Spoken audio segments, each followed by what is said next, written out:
TK라는 붉은 사막의 오아시스 같은 존재. TK를 알려면 뉴스민을 들어라. 대구 경북 독립언론 뉴스민이 진행하는 모두의 뉴스민 시즌2입니다. 지금 이 팟캐스트를 듣고 계신다면 구독과 좋아요를 눌러주세요.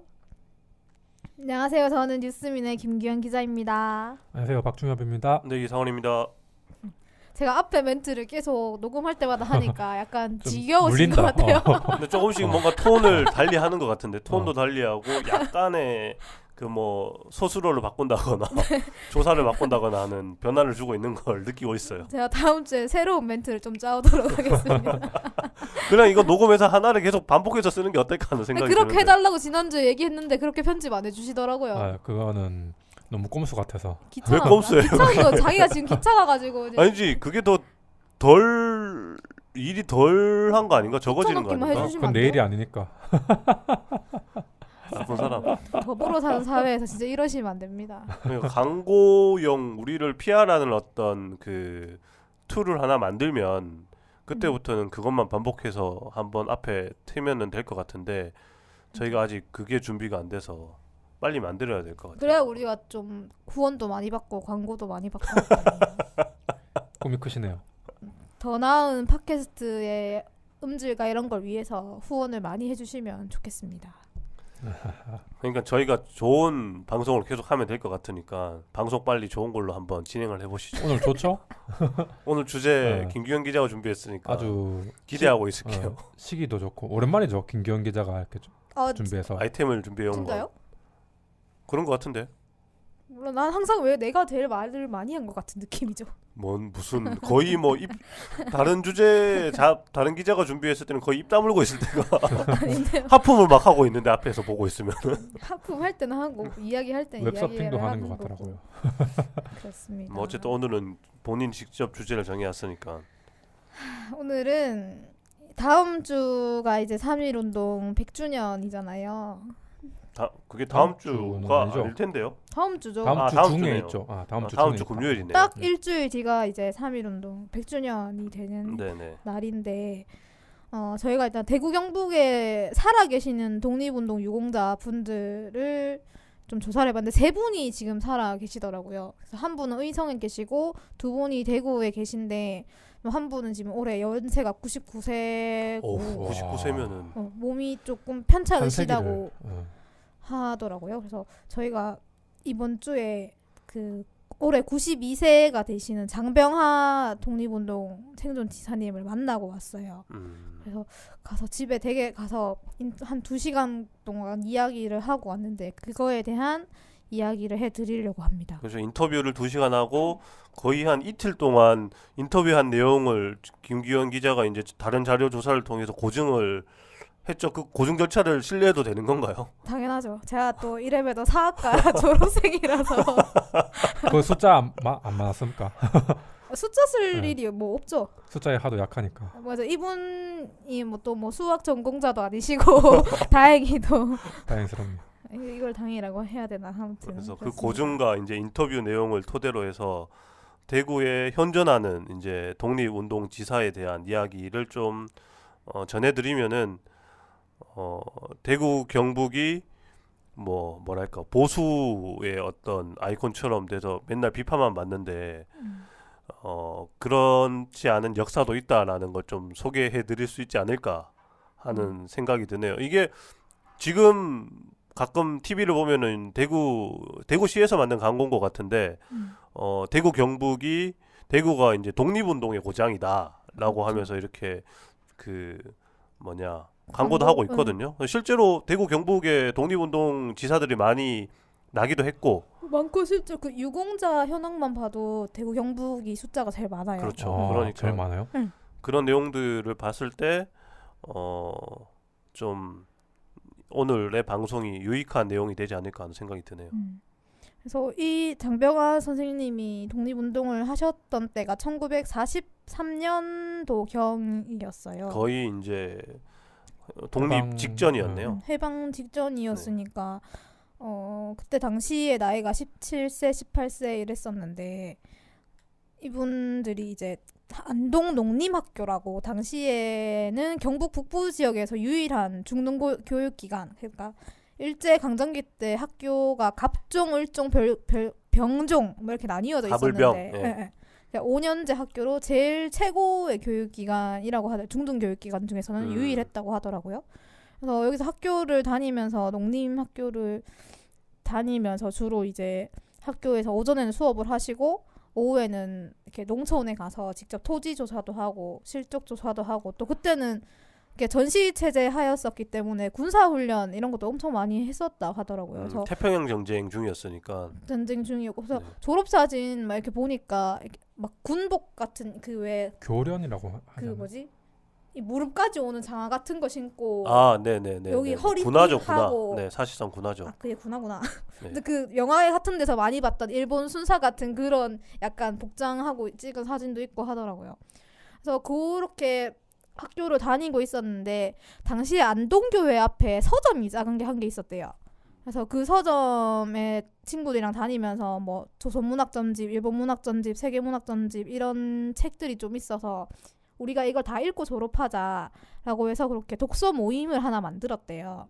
그래서 그 모임을 꾸려서 하던 중에 이제 그때 읽었던 책 중에 기억나시는 게 시몬의 상록수, 뭐 이강수의 무정 이런 것들을 보면은 농촌 현실에 대한 뭐 그런 이야기잖아요. 그 소재가.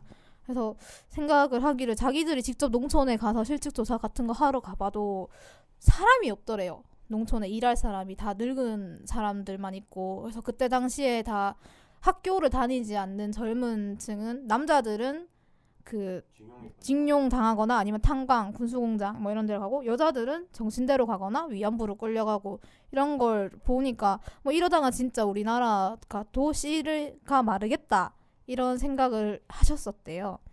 그래서 그렇게 해서 당시가 사실은 43년도면은 이미 식민 지배를 받은 지가 30년이 지난 때였고 특히 장병하 지사님 나이 때 10대들은 태어나면서부터 이제 일본 사람으로 길러지던 때였잖아요. 그렇겠네요. 이름도 이미 창씨 개명을 한 상태였고 학교에서 한국어를 쓰다가 걸리면은 정학 한 달.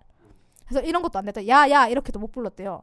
그걸 걸리면 정학 한 달이니까. 네, 저도 얼마 전에 취재차 때문에 그 한 80 후반대인 어르신 한번 만나서 얘기 듣기도 했는데 그분 말로는 한국어를 쓰는 거를 옆에 친구가 들으면 그 친구가 가서 이렇게 선생님한테 이렇게 고발하기도 했대요. 그러면 이제 불려가서 혼나고 처벌받기도 했다고 하더라고요. 그 정도로 당시에 그 연배에서는 일본어를 쓰는 게 당연한 아니면은 혼나는 그런 때였더라고요. 네. 그래서 막 이렇게 선생님 말씀으로는 표현으로는 그때는 완전 우리는 다 일본 놈이었다. 일본 놈 다 됐었다. 그래서 독립 뭐 이런 거를 생각을 하지를 않으셨대요. 근데 그렇죠. 태어날 때부터 뭐 다 그랬으니까.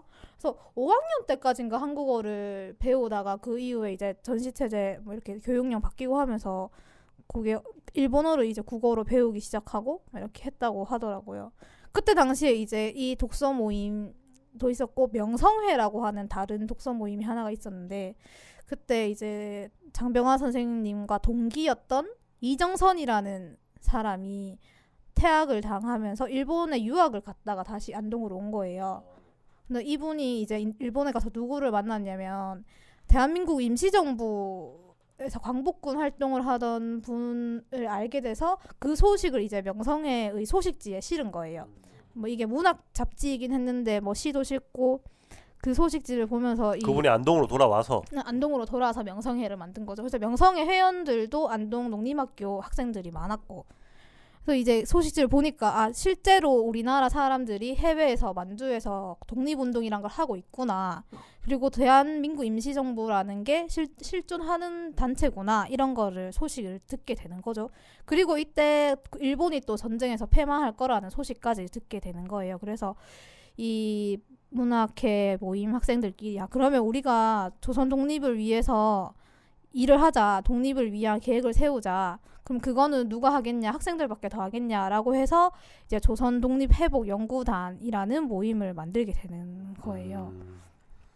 조선 독립 회복 연구단. 이름은 굉장히 뭔가 뭐라고 해야 될까? 단순한 느낌도 들고. 아니요, 이거 뜻이 조선의 독립 상태를 회복한다. 그 독립을 회복하기 위한 연구를 하고 하자. 실행에 옮긴다라는 뜻이래요. 그래서 되게 조직도 촘촘한 게 참모부, 연락부, 특공부 뭐 이런 식으로 다 짜여져 있었고 이게 그때 안동 헌병대 헌병이 한 대여섯 명밖에 없었어서 안동 헌병대 헌병대가 대여섯 명밖에 없었고 뭐 그분의 증언에 따르면 증언에 따르면 그리고 뭐 논문이나 이런 기록에서도 그렇게 나오긴 하는데 네. 뭐 경찰서랑 법원이랑 뭐 읍사무소 이런 거는 다 이렇게 시내에 동글동글 모여 있었는데 헌병대만 조금 떨어져 있었대요. 그래서 이거 5명이니까 대여섯 명이면 우리가 충분히 제압할 수 있겠다 이렇게 마음을 먹고 첫 번째 습격을 안동 헌병대를 가서 습격을 하고 그 다음에 안동 경찰서를 점거를 하고 습격을 해서 무기를 해서 무장을 한 다음에 그다음에 안동 읍사무소 3층 방송실을 가서 안동 시내에 방송을 하자. 학생들이 이렇게 독립운동을 위해 걸기를 했다. 만세를 부르자. 해서 그러면 이 방송을 통해서 시민들이 이걸 알게 되면 만세운동에 사람들이 더 많이 붙겠구나. 이런 계획을 했대요.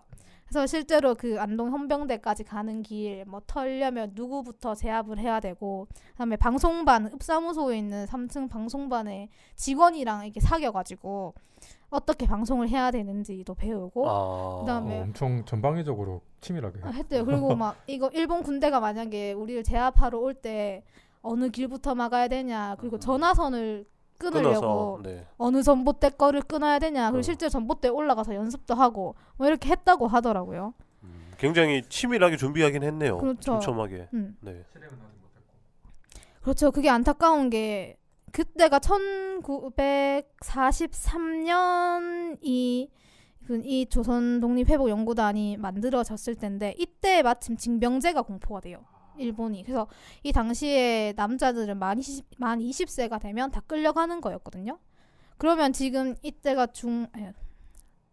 농림학교 4학년, 5학년들은 졸업을 하면 만 20세가 되니까 끌려가는 거예요. 그래서 약간 이게 거사에 할 그 큰 계기가 됐던 게 그것도 있었던 것 같아요. 빨리 해야 된다. 빨리 하고 그렇게 돼서 이 43년에 또 된 게 4차 교육령, 조선교육령 4차 교육령 이거 국사 시간에 되게 열심히 외웠던 건데 그런 기억이 안 나는데 마지막 교육령 이때 빨리 군대를 보내야 되니까 징병을 시켜야 되니까 학생들의 수업 연한을 줄여버린 거예요.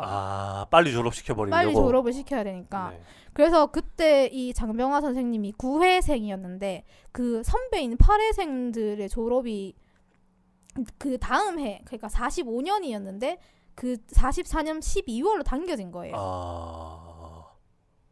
그러니까 거사 계획이 원래 44년 12월 경이었다고 해요. 이게 정확히 날짜를 기억을 못 하시던데 12월 공에 거사를 해야 되는데 8회생이 12월에 졸업을 해버리잖아요. 8회생이 선배고 주축인데 그래서 첫 번째 거사 계획을 미뤘고 두 번째로 그러니까 두 번째 거사할 때 졸업한 8회생들이 도와준다 이렇게 해서 거사를 한 번을 미뤘대요. 근데 이제 45년 2월이 돼서 이제 거사를 하려고 날짜를 잡았는데 그때 당시에 거사를 준비한 동기생 한 명이랑 그 황해도 겸이포 제철소에 취직을 해 있던 친구 2명이 주고받은 서신이 이제 일본 경찰에 발각이 되면서 구속이 돼버리거든요. 그 두 사람이 구속이 돼요. 그래서 이 상태에서 거사를 했다가는 안 되겠다 해서 한 번 더 미룬 게 이제 3월 10일 일본 육군 기념일이었어요. 1945년 3월 10일인 거네. 그러니까 그렇죠. 저희가 역사적으로 봤을 때는 이제 독립이 5개월 앞으로 다가온 순간이었던 거네요. 뒤에서 우리가 보면 5개월 전이지만 이분들은 뭐 언제 될지 알 수 없으니까. 그래서 이 거사 계획을 육군 기념일로 잡은 게 어차피 그 기념일 행사를 할 테니까 좀 어수선할 거다라고 생각을 하고 거사일을 잡았다고 하시더라고요. 그렇죠. 그 윤봉길 의사가 도시락 폭탄을 던진 것도 무슨 정승 기념일 이러면서 행사할 때였잖아요. 어수선한 분위기에. 그러니까 날은 잘 잡은 것 같으네요. 날은 제대로 잡았죠. 그래서 이제 등교를 했죠. 거사를 하는 일은 평상시처럼 교복 입고 가방 메고 등교를 해서 이제 오후가 되면 수업을 마치면 거사를 하기로 했으니까. 근데 그날 거사일이었는데 무슨 강연을 한다고 불렀다라고 하더라고요. 학교에서. 그래서 한 군데 모여 있었대요.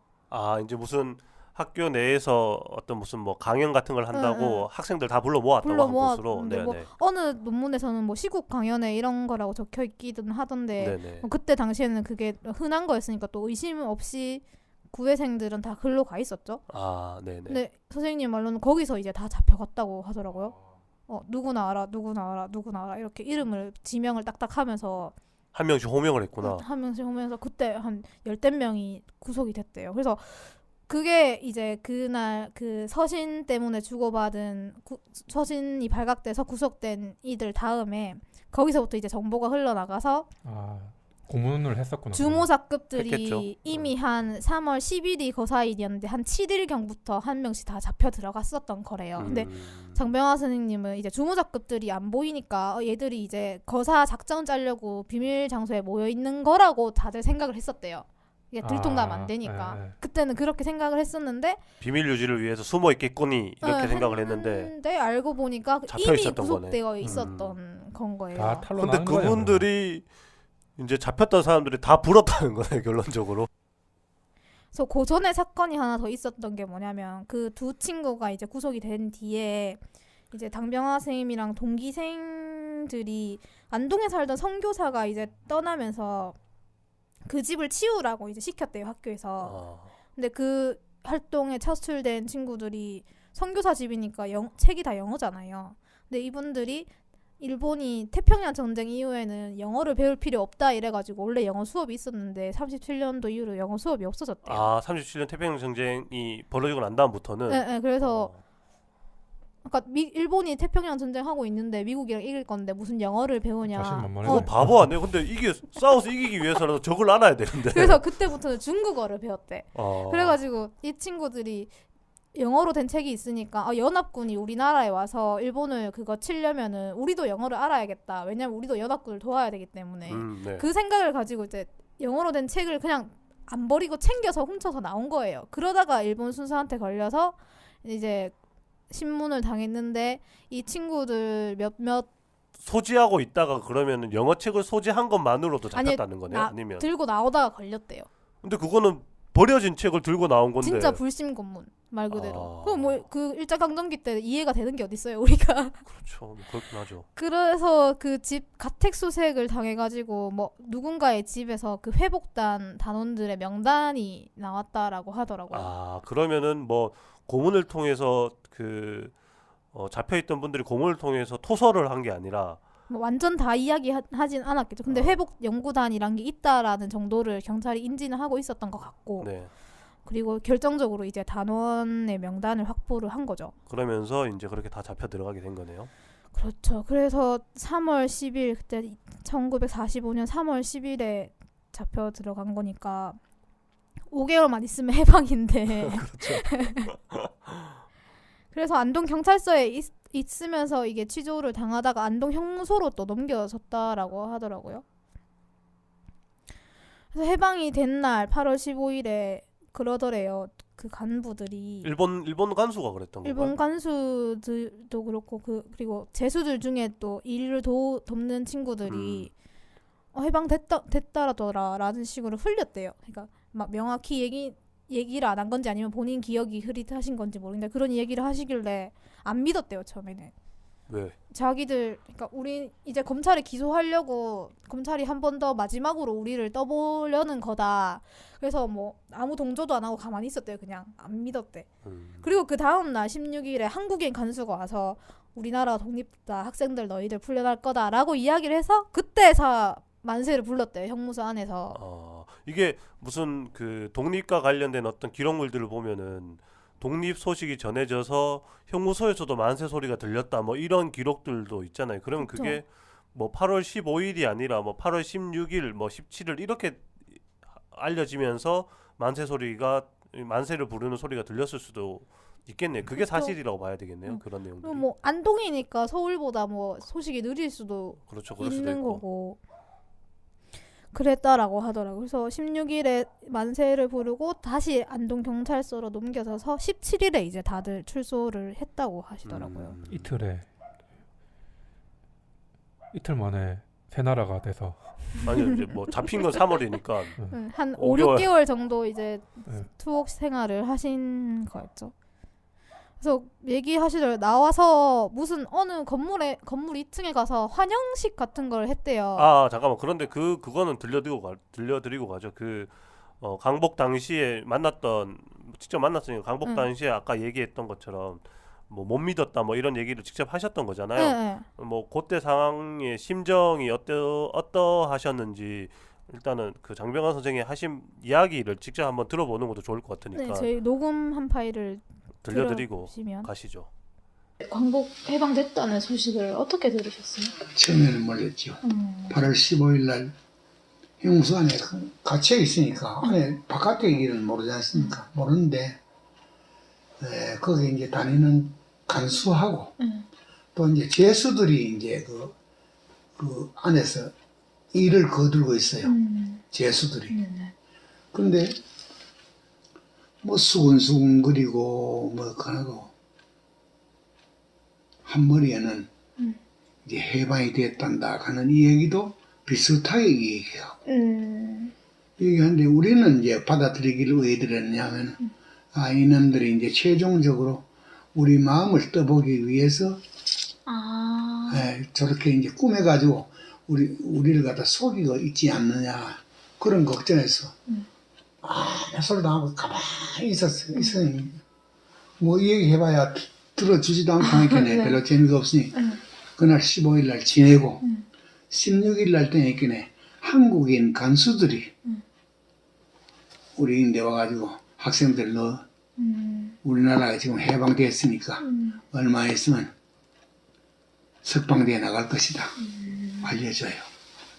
만세 불렀습니다. 그때 옥중에서 그때서 만세 불렀고 그러고 그럼 16일에 바로 석방되신 거예요? 아니요 17일 날쯤 돼가지고 안동경찰서로도 넘고읍디다 넘가가지고 안동경찰서 다녀가지고 거기서 이제 석방되고 그래. 이렇게 얘기를 하시더라고요. 그래서 출소하고 나서 무슨 어느 건물 2층에 가서 환영식 같은 거를 하셨대요. 그래서 엄청 그 2층에 그 한 방이 가득 찼다라고 말씀을 하시더라고요. 그래서 얘기하시길 무슨 독립운동한 사람들이 정말 많더라. 자기도 몰랐는데 뭐 이렇게 많은지. 그래요? 자기도 몰랐는데 엄청 많더라. 뭐 다 애국한 사람들이더라. 그래서 근데 출소를 하고 나오니까 원래 이 구회생들의 졸업이 그해 3월 예정이 되었었는데 구회생은 또 3월 그러니까 1945년 3월 45년 3월 그리고 8회생이 1944년 12월에 졸업을 했고 이게 뭐 3개월 사이로 뭐 8회 9회가 졸업을 했네요. 군대 보내야 되니까 그래서 8회생은 이미 뭐 졸업을 했으니까 없고 9회생도 자기가 감옥에 있는 동안 졸업을 해서 다 흩어졌고 그리고 자기 밑에 한 해 후배들은 그때 이제 해방이 된 후에 모스크바에서 이 조선을 신탁 통치를 하느냐 마느냐 그게 있었잖아요. 그래서 이미 10회생 후배들은 신탁 통치 찬탁 반탁 운동에 열중을 하고 있어서 이미 좌우익으로 좀 갈라져 있던 상태였대요. 그래서 자기가 보니까 내가 갈 데가 없는 거지. 내가 뭘 해야 되는지 뭐 아는 사람도 없고. 이게 모스크바 삼상회의가 이게 1945년 12월에 열렸으니까 이제 해방 이후에 독립 이후에 한 4개월 정도 시간은 흐른 뒤긴 하네요. 그리고 그 무렵부터 어떤 이제 모스크바 삼상회의 결정 사안에 대해서 그걸 받느냐 마느냐 뭐 이런 다툼들이 이제 국내에서 있었으니까 그때 그 일을 또 이제 몸소 겪으셨다라는 건데. 그리고 학교 다닐 때 안동 철도국에 시험을 봐서 취직이 되어 있는 상태였대요. 네네. 근데 이제 해방이 되고 담당자가 없으니까 일자리도 없는 거지. 그래서 이게 내가 지금 뭘 해야 되나. 그래서 그때 당시에 이분 선생님 나이가 18살이었으니까 이렇게 말씀하시더라고요. 그래서 누가 모스크바 이 신탁 통치가 옳리 아니니 이렇게 싸우는데 자기가 18살 그리고 식민지 교육을 받고 한국 역사를 못 배운 자기가 봤을 때는 이게 맞는지 아닌지 모르겠다. 이거 뭘가 옳은지 모르겠다는 거네요. 아무것도 모르겠더래요. 그래서 이제 신탁 찬탁 운동에는 본인은 참여를 하지 않으셨다고 하더라고요. 그러니까 이런 이야기는 들으면은 좀 약간 뭐랄까 후세대인으로서 왜 그때 사람들이 그렇게 싸웠을까?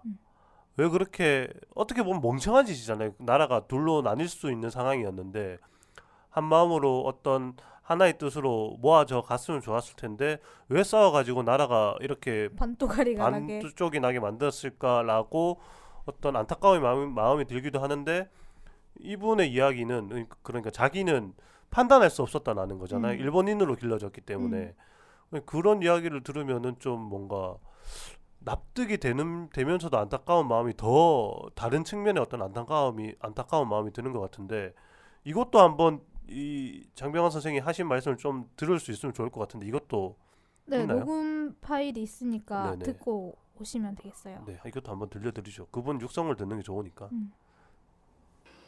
그래가지고 이래 보다 조금 있으니 모스크바 삼상회의 그 찬탁 반탁 운동이 일어나요. 네네. 일어나가지고 좌우익이 대립을 하고 네가 옳으니 내가 옳으니 싸우는 게래요. 18살은 나는 내 상식으로 더군다나 한국의 역사나 이런 걸 하나도 배우지도 못했는 잘못하면 일본 사람 될 뻔했는 내가 들어보니 아무것도 몰라요. 뭐가 옳고 뭐가 그런지도 모르겠고 아이고 이래가지고는 안 되겠다. 그러니까 내 취직도 안 됐지. 세상 돌아가는 걸 내가 알 길도 없고.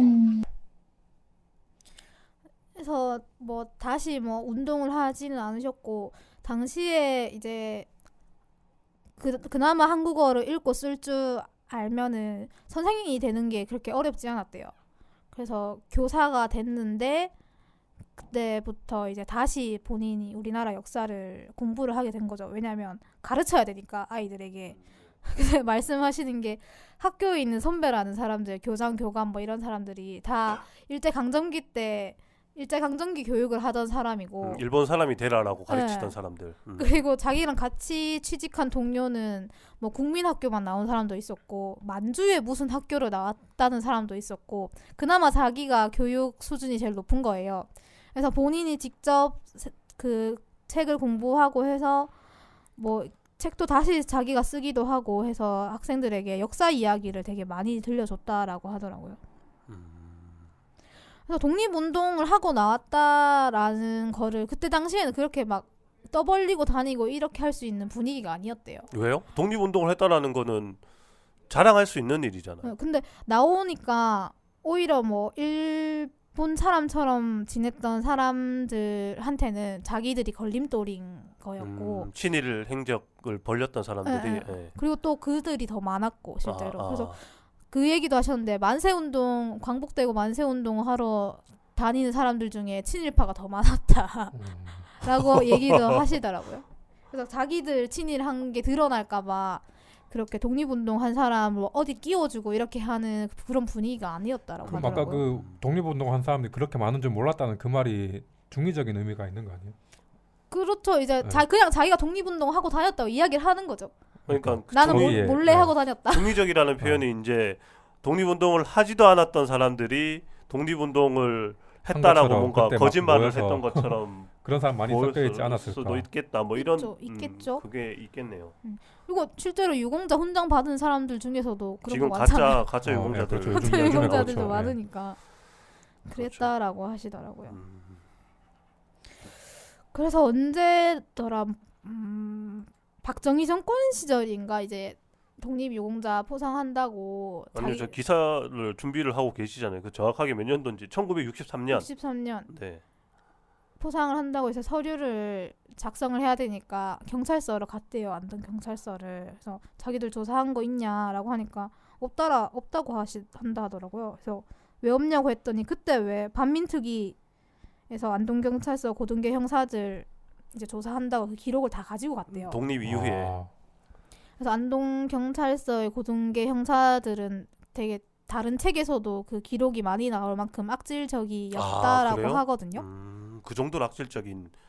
네네. 그래서 들고 갔는데 나중에 이 반민특위가 습격당하면서 다 불타버리잖아요. 그래서 그때 기록이 지금 엄청난 기록들이 다 사라졌다라고 그때 소실된 것들이 많구나. 하고 그 다음에 형무소에 이제 정보문서 보관소에 있는 형사사건부를 일단 찾기는 찾았는데 이제 이분들이 검찰에 기소가 된 게 아니기 때문에 검찰이 기소를 한 게 아니기 때문에 한 게 아니라서 기소되기 전에도 검찰 기록이나 재판 기록 이런 게 하나가 더 없잖아요. 그냥 경찰 기록만 남아 있는 거네요. 그렇죠. 그나마도 타버렸고 그래서 형사사건부에는 이제 치안유지법 위반이다. 그다음에 안동 농림학교 농가에 몇 학년이다. 뭐 일본 이름은 뭐고 한국 이름은 뭐고 언제 들어갔고 언제 나왔고 요 정도만 적혀 있었다고 있더라고요. 네네.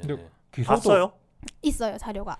그거 직접 보고 근데 온 건가요? 그거는 기소가 된 건 아닌데 그런 내용이 있는 거예요. 그러니까 왜냐하면 그 구속을 시켰으니까. 그러니까 구속하면서 뭐 구속영장 청구나 뭐 이런 건 했나 보네요. 저 일제강점기에 무슨 구속영장이 있어요. 그러니까 법적으로 따지면은 그런 절차들이 있었을 네. 건데 뭐 당신은 불법 구금을 하는 것 뭐 행행했을 거고. 그게 뭐 합법이었을 텐데.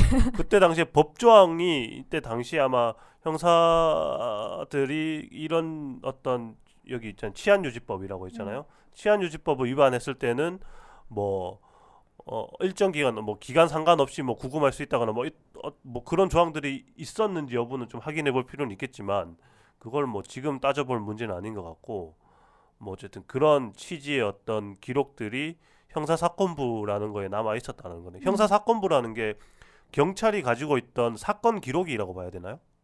이게 그 글쓴 작성자는 조선총독부 재판소 대구지검 안동지청 이렇게 되어 있더라고요. 검찰이 쓴 거네요. 검찰이 쓴 거. 그러니까 기소를 하려고 준비를 했던 게 아닌가 싶기는 한데. 기소 전에 어떤 형사사건 기록이라고 봐야 되겠네요. 그렇죠. 근데 그때 당시에는 이제 구속된 그것만 있고 너네가 어떤 활동을 했는지 나와 있지 않으니까 그때는 유공자 포상을 못 받았대요. 근데 이제 1999년도에 김대중 대통령이 들어오면서 이 학생들이 이 시기에 1945년 시기에 치안유지법으로 끌려간 거면 독립운동을 한 게 아니고 뭐냐 이렇게 해서 좀 가장 낮은 수준인 대통령 표창을 받았다라고 하시더라고요. 이게 그 표창도 이제 이게 급이 있는데 그 중에서 제일 낮은 걸 받으셨구나. 네. 그래서 그때 당시에 같이 이제 한 30분 정도가 대통령 표창을 받았는데 그 해복단 출신들. 네. 근데 장병하 선생님이 기억으로는 50명 정도가 더 있었대요. 30명 빼고 50명이 더 있었다. 같이 한 친구들이 그만큼 있었는데 조직이 컸네요. 80명이 넘었으면은. 그래 이게 이 안동 농림학교 학생들만 있었던 게 아니라 나중에는 뭐 경주의 무슨 학교, 뭐 대구의 누구 그리고 학생들 말고 일반인도 몇 명 있었대요. 그래서 일반인 중에 한 명이 이거는 뭐 기사에는 안 썼는데 한 명이 그 임시정부의 국무령이었던 이름이 이대용 국무령 이대용 선생님의 손자였던 거예요. 그래서요. 그게 왜요? 그거는 크게 중요한. 이대용 선생님의 손자인 사람인 이대용이 그의 지인인 일반인 친구와 이렇게 연락을 하고 있었는데 그분이 이제 그 일반인 친구도 회복단 그거였거든요. 근데 이대용 선생님이 나중에 건국동맹을 하시잖아요. 저는 몰라요. 조선 건국동맹을 그 여운영 선생님이 하던 그래서 그 말씀을 하시면서도 그 얘기를 했는데 그 유공자 표창을 받으려면 나중에 왜 사회주의 운동한 사람들은 다 제외가 되잖아요. 그렇죠. 지금도 그게 좀 반쪽짜리라고 하죠. 네, 그래서 선생님 말씀하시기를 우리 친구들이 해방되고 나서 좌익 활동을 많이 했다라고 말씀을 하셨거든요. 근데 그 이유가 아마 조선 건국동맹에서 활동하던 이대용 선생님이 지도를 받았기 때문에 아마 나와서도 그 인민위원회라고 하는 거에 활동을 했기 때문에 그렇지 않을까 이렇게 추정을 하더라고요. 그러면은 정리를 하면은 그 이대용이라는 선생이 그 해복단의 회원이었고 회복단의 회원은 그분의 지인 지인이었고 이승태라는 사람이었는데 그분의 영향을 받을 수 있는 영향을 받았다라고 또 하시는데 이거는 좀 나중에 선생님도 좀 기록이나 이런 논문 자료를 보고 이야기하시는 것 같고 그때 당시에는 그냥 그 사람 할아버지가 그 저기 임시정부의 국무령이다라는 정도는 알고 있었대요. 그래서 그 뭐 친구 이제 같은 동지의 친구의 할아버지가 네. 뭔데 멀긴 뭔데 어쨌든 그렇게 해서 영향을 받으면서 건준에 이제 함께 참여하는 분들이 해복단에도 좀 많았다라는 말씀이시네요. 그래서 한 50명 정도가 그러니까 50명 해복단 정도는 활동을 할 때는 건준이 아니었던 그렇죠. 거죠. 해복단 활동을 할 때는 아니었는데 해복단 이후에 독립하고 난 다음에 이제 해방 공간에서 건준 활동을 하는 분들이 해복단 출신들이 많이 들어갔고 그렇죠. 인민위원회 활동이나 네. 이런 걸 했던 것 같아요. 추정을 하고 그러면서 있어요. 이제 네. 자익 활동을 한 걸로 기록이 남으면서 독립운동가로서의 어떤 표창이나 포상을 받지 못했다라는 말씀이신 거네요. 네네. 그래서 이분도 말씀하시기를 우리가 독립운동을 할 때는 뭐 차라리 우리가 나라를 그거 되찾으려고 한 거지 좌우익이 어디 있었냐. 그래서 물어서 그 좌익 활동이라고 하는 게 좀 어떤 거예요? 물었더니만 그 차이가 없대. 그냥 우익하는 사람한테 붙어서 하면은 우익이고 좌익하는 사람한테 붙어서 하면은 좌익이다. 뭐 이렇게 얘기하시더라고요. 그냥 같이 운동하는 사람이 네. 우익이라고 하면 우익인 거고 네. 좌익이라고 하면 좌익인 거지. 그때 당시에는 좌우익 말조차 없지 않았을까요? 그렇진 않았을 있었을 것 같은데 같은데. 왜냐하면 조선공산당 뭐 이런 조직이 다 있었고 있었으니까. 다 뭐 저기 세계 뭐지 코민텔은 뭐 이런 지시도 받았다라는 네네. 이야기도 기록들이 있으니까. 있으니까 좌우익이라는 어떤 구분이나 어떤 명칭들은 있었을 거예요. 있었을 건데 이제 뭐라고 해야 되나요? 상위에서 이제 지도부들이 그걸 결정하는 거죠. 지도부에서 나는 우익, 우리는 좌익이라고 결정을 하면은 거기 밑에서 이제 어떤 실제적인 활동들을 하는 사람들은 뭐 자기가 그게 좌익인지 뭔지 뭐. 우익인지도 모르고 그냥 이렇게 계속 활동을 했다라는 그런 취지의 말씀을 하셨던 것 같네요. 그런 것 같아요. 그래서 그 약간 논문이나 이런 거 보면은 안동 경북 지역의 그 건국준비위원회 인민위원회 활동이 되게 활발했다라는 논문들이 있거든요. 그렇죠. 그때 이제 지식인들이 많았으니까 어쨌든 안동 쪽에 양반이 많은 도시기도 했고 해서 공부를 많이 한 분들이 많았으니까 공부를 많이 할수록 그런 어떤 건준이나 이런 조직에 해방 후에 인재가 많이 필요했잖아요. 이게 친일파들을 제거하고 나면은 친일파가 없는 자리에 들어갈 수 있는 인재라고 하는 게 학생이거나 뭐 이런 사람들일 테니까 독립운동을 하고 해외에서 되돌아온 이제 독립지사들이거나 이랬을 테니까 뭐 그렇게 많이들 건준에 발을 들였겠죠. 그래서 안타깝다라고 하시더라고요.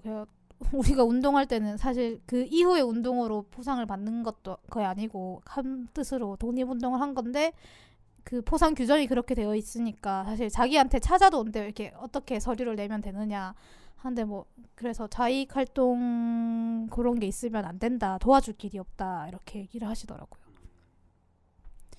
그래서 이분은 그 해방되고 나서 교사 생활을 시작해서 대구 경북에서 정년퇴직 하실 때까지 한 40년 이상을 교직 생활을 하셨더라고요. 그래서 2002년 최근에는 이제 대구 경북에 있는 생존하고 있는 독립지사들을 모아서 생존 독립지사 협의회 이런 걸 꾸려가지고 한 달에 한 번씩 모이셨대요. 2002년이 최근은 아닌데 17년 전인데. 최근이죠. 우리가 1945년 얘기를 하고 있었는데. 네네. 네. 15분 정도 이렇게 모여서 아무래도 선생님의 기질이 있어서 그러신가 매달 모여서 이달의 독립운동가 왜 그 독립운동가 매년 선정하잖아요. 매달 그거랑 이달의 역사적인 사건 이렇게 달력에 무슨 날 있으면 그거를 다 해가지고 이날이 무슨 날인지 그래서 생존 지사라면 어떻게 살아야 되는지 만약에 누가 독립운동가 누구 하냐라고 물었을 때 우리는 무조건 대답할 수 있어야 된다. 우리가 알고 있어야 된다. 우리가 알고 설명해 줄 수 있어야 된다 해가지고 그런 모임을 하셨었대요. 근데 이제 뭐 많이 돌아가시고 지금 대구에 2분 경북에 1분 계시니까 이렇게 모임을 안 한 지가 좀 됐다고 하시던데 말씀하시더라고요. 그래서 그 얘기를 하시더라고요. 본인들이 이제 독립운동 할 때는 이게 분단된 나라를 얻으려고 독립을 한 게 아니다. 독립운동 한 게 아니다. 그래서 본인의 지론은 일단 남북이 하나 될 때까지는 독립운동이 계속 되어야 된다라고 말씀을 하시더라고요. 그래서 그 얘기도 하셨어요. 멀지 않아서 우리가 통일을 할 텐데 남한이랑 북한이랑 차별 없이 한 나라로 살려면은 지금 이렇게 우리가 대립하고 싸우고 이래서는 안 된다. 그러니까 우리 나라 안에서도 그런 이야기를 해주셨어요. 나라가 하나가 돼야지 진정한 독립이다 이런 말이군요. 또 그것도 그렇고 지금 우리 내부적으로도 국내에서도 많이 갈등이 심하니까 그렇게 정치적으로. 하니까 네.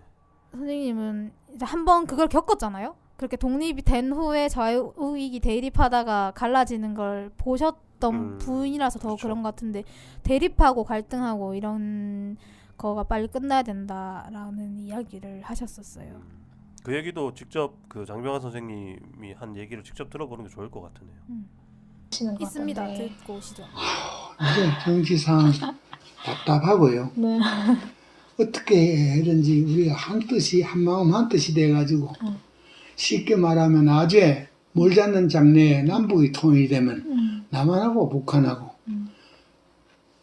차별 없이 갖다 한 덩어리가 돼가지고 더 살기 좋은 나라를 만들어야 되는데 이렇게 마음이 안 맞고 이렇게 대립해가지고 어떻게 하겠느냐 그런 걱정이 많이 생겨요.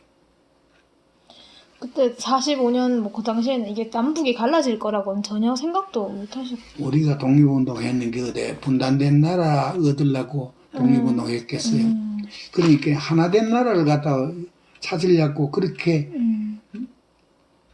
몸을 쓰고 갖다 싸웠는데 해방된 뒤에 남북이 분단되니 이거는 반쪽짜리고 쉽게 얘기하면 우리의 독립운동은 남북이 하나 될 때까지 계속돼야 된다. 이게 내 지론입니다. 그래서 이게 이 조선 독립회복연구단에 대한 논문을 쓰신 분을 보면 그 내용을 보면 1945년에 그게 사건이 있었잖아요. 그래서 이게 안동의 그런 독립운동에 좀 대미를 장식하는 사건이었다라고 평가를 하시더라고요. 대미? 네네. 마지막이었으니까. 네.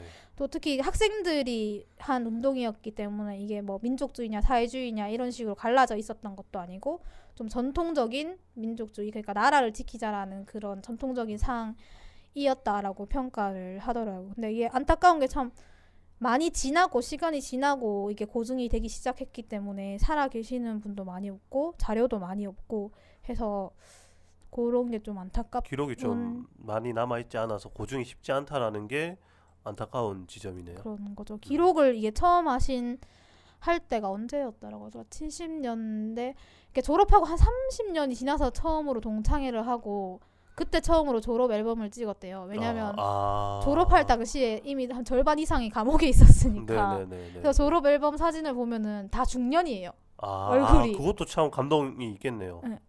그래서 그때 그러고 나서 이제 이것도 우리 안동 농림학교의 학생들의 사건인데 좀 이야기를 해야 되지 않겠냐라고 해서 그때 당시에 장병화 선생님 친구였던 참모부에 계시던 친구분이 회복단의 참모부에 있던 참모부가 이 기록을 다시 다 정리를 하셨고 그다음에 그때 당시에 그 친구분이 쓰신 일기가 되게 많은 도움이 됐다라고 하더라고요. 45년 당시에 썼던 네. 많이 그게 역사 자료를 고증하는데 도움이 되었다라고 하더라고요. 이런 이야기는 참 기록으로 남겨두는 게 저희도 뭐 어쨌든 뭐 얼마 안 되는 내용들 그리고 장병환 선생이랑 직접 인터뷰를 해서 얻은 정보만으로 이렇게 얘기를 하고 있지만 이렇게 남겨서 기록으로 남기는 것도 어쩌면 의미가 있는 거일 수 있겠네요. 전 처음에 김규현 기자가 이분을 인터뷰하겠다라고 발제를 했을 때 무슨 의미가 있는 거지? 라고 이야기를 했었는데 그렇지 않네요. 의미가 매우 있는 일이 될 수 있겠네요. 네. 그래서 저도 약간 조금만 더 선생님을 일찍 알았더라면 생각이 든 게 선생님도 이제 90대시고 자기도 기억을 잃는 거를 방지하기 위해서 계속 메모도 남기고 자기가 강연하는 내용을 이렇게 막 프린트해가지고 미리 저한테 주시더라고요. 근데 선생님의 얘기도 이제 본인이 객관적으로 그 사건 전체를 설명해야 하는 입장이니까 왜냐하면 자기 이야기만 할 수 없는 입장이니까 그렇죠. 약간 정리된 자료를 그리고 논문 자료를 활용해서 이게 그 후에 이제 정리된 내용을 이야기를 하시니까 선생님은 당시에 뭐 하셨는데요? 선생님은요? 이런 식으로 제가 계속 되물어야 했어요. 네, 그러니까 네, 네. 본인 이야기를 안 하시고 그러니까 전체적인 사건 이야기를 하시니까. 네네. 그래서 만약에 요거를 조금 더 일찍 우리가 알았더라면 그 기억이 좀 생생했을 때 이야기를 더 들을 수 있지 않았을까 하는 생각도 들더라고요. 더해서 뭐 아까 이야기했다시피 그 한 50분 정도, 50명 정도는 자익 활동을 했다라는 것 때문에 표창이나 포상도 못 받았다라고 이야기를 했잖아요. 그분들에 대해서도 저희가 가능하면은 좀 조사를 할 수 있으면 좋을 것 같다라는 생각이 좋겠다. 드네요. 그런 분들에 대한 기록도 남아야 되는 거니까 그것도 앞으로 김규현 기자가 장병환 선생과 좀 할 수 연락을 있으면 하면서 좋겠죠. 뭐 주변의 가족분들 생존해 있는 그분 당사자가 지금까지 생존해 있는 분들은 많지 않을 테니까 가족들이라도 어떻게 만날 수 있는 분들을 한번 찾아보는 것도 의미가 있을 것 같으네요. 좋은 거죠. 올해가 뭐 3.1운동 100주년이기도 100주년에 하고 뭐 반쪽을 임시정부, 채우는 의미에서 그렇죠. 반쪽짜리 독립운동을 채우는 의미에서라도 그런 분들은 저희가 좀 발굴을 해서 이렇게 어떻게든 기록으로 남길 수 있는 일을 하는 게 좋을 것 같다라는 맞아요. 생각이 드네요. 듣고 계시는 분들 중에 팟캐스트 들으시는 분들 중에 주변에 뭐 그런 사례를 알고 계시면은 제보를 좀 해주시면 좋을 것 같아요. 네, 좋을 것 같아요. 저희가 지금 뭐 아직 본격적으로 시작을 하고 있는 건 아니지만 관련돼서 좀 기획 취재를 해보는 게 좋겠다라는 생각을 하고 있는 중이거든요. 그러니까 관련돼서 알고 있는 분들, 뭐 주변에 자익 활동이나 뭐 이런 또는 뭐 다른 어떤 이유들로 인해서 독립운동을 했음에도 불구하고 이게 국가적으로 인정이 되지 않은 분들이 있다면은 알려주시면은 저희가 가서 뵙고 이야기를 들어보고 기록으로 남길 수 있는 부분들을 남길 수 있도록 할 테니까 도와주시면 좋을 것 같습니다. 네. 뭐 정리를 하면 되겠죠. 네, 정리하시면 됩니다. 네, 저희 모두의 뉴스미는 매주 금요일에 업로드되고 있습니다. 제가 그렇게 지난주에 댓글 국어를 했는데 댓글이 하나도 없더라고요. 좋아요는 사실 숫자가 얼마 안 돼서 그거 세알리는 게 너무 민망할 정도로 좋아요는 없기 때문에 참 끝까지 잘 안 들으시는구나 느꼈습니다. 길긴 길죠. 저희가 뭐 한 30분에서 뭐 거의 1시간 가까이 되는 팟캐를 만드니까. 네. 아니 뭐 다 들을 수 있는 팟캐를 우리가 만들어야 되겠죠. 지금까지 우리가 만든 팟캐들이 다 들을 만한 의미가 없었다. 아니 근데 제가 그저께인가요? 이렇게 모 대구시의원을 만났는데 잘 듣고 있다라는 이야기를 하시더라고요. 약간 그거 아닌가? 인사치레 아닌가? 아니요, 진짜 다 들은 것 같았어요. 아, 이게 진짜요? 내용이 그 황교안 총리 관련된 저희가 지난주 방송에 황교안 총리 관련된 네. 거였잖아요. 그렇게 방송을 해주니까 자기가 정리가 다 되더라면서 이게 와서 무슨 얘기를 하고 하는 했던 걸 그리고 언제 왔고 이런 걸 정리를 그걸 해주셔서 댓글로 좀 달아주시면 안 되나? 그러니까요. 이게 지금도 듣고 있을 거라고 생각합니다. 네. 이름을 말씀드린 게 좋겠죠. 강민구 대구시의원님께서 그렇게 말씀을 해주셔서 참 큰 힘이 됐다고 제가 댓글 좀 달아주세요. 네. 네, 알겠습니다. 그 정도로 하면 될 것 같아요. 네. 그러면 오늘 방송 여기서 마치도록 하겠습니다. 감사합니다. 네, 감사합니다.